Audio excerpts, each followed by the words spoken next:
बाहर से चीन जितना संपन्न और विकसित नजर आता है, भीतर से वहाँ के आम लोगों की हालत भी किसी भी विकासशील देशों के लोगों की तरह बदतर ही है। वहाँ भी निवेश के नाम पर लूट का खुला खेल चलता है। निवेशकों के पैसे डूबते हैं और आर्थिक अपराधों की संख्या कम नहीं है। जैसे हालात चीन में बन रहे हैं, उसके बाद वहाँ के हालात अब और खराब हो रहे हैं। आलम यह है कि चीन आर्थिक फ्रंट पर डूब रहा है, जिसका सबसे बड़ा कारण बर्बादी के दरवाजे पर खड़े उसके बैंक हैं। फाइनेंशियल पोस्ट में छपी रिपोर्ट के मुताबिक दूसरी तिमाही के अंत में वाणिज्यिक के बैंकों के एनपीए की शेष राशि 2.95 ट्रिलियन युआन रही और ऋण अनुपात 1.67% का रहा था।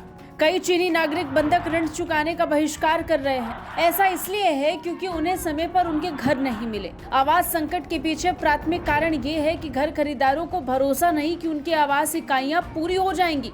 बता दें, आवास क्षेत्र चीनी अर्थव्यवस्था का एक आवश्यक क्षेत्र है क्योंकि नई घरेलू खरीद चीन के संपत्ति उद्योग का 80% से अधिक है। जापानी वित्तीय होल्डिंग कंपनी नोमुरा के अनुमान के अनुसार चीनी डेवलपर्स ने 2013 और 2020 के बीच केवल 60% पूर्व बिक्री वाले घरों को वितरित किया है और इसी अवधि के दौरान बंधक ऋण में 26.3 ट्रिलियन युआन की वृद्धि हुई। साल की पहली छमाही के दौरान विनिर्माण ऋणों में 3.3 ट्रिलियन युआन की वृद्धि हुई और वर्ष दर वर्ष 1.6 ट्रिलियन युआन की वृद्धि हुई। हाईटेक मैन्युफैक्चरिंग लोन में साल दर साल 28.9% की बढ़ोतरी देखी गई। मीडिया रिपोर्ट्स के मुताबिक साल की पहली छमाही में गैर निष्पादित परिसंपत्तियों का निपटान 1.41 ट्रिलियन युआन था। साथ ही साल दर साल 219.7 बिलियन युआन की वृद्धि हुई। बता दें, इससे पहले चीन की पीपल्स लिबरेशन आर्मी ने सड़कों पर टैंक्स तैनात कर दिए थे। इनका मकसद बैंक की सुरक्षा करना बताया गया था।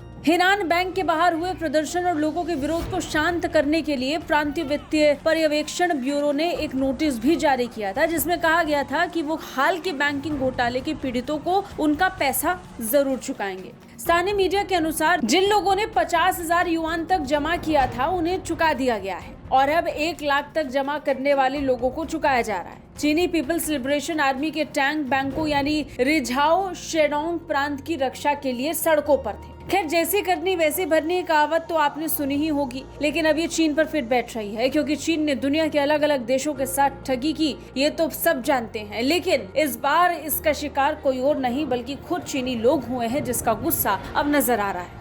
ब्यूरो रिपोर्ट, भारत तक।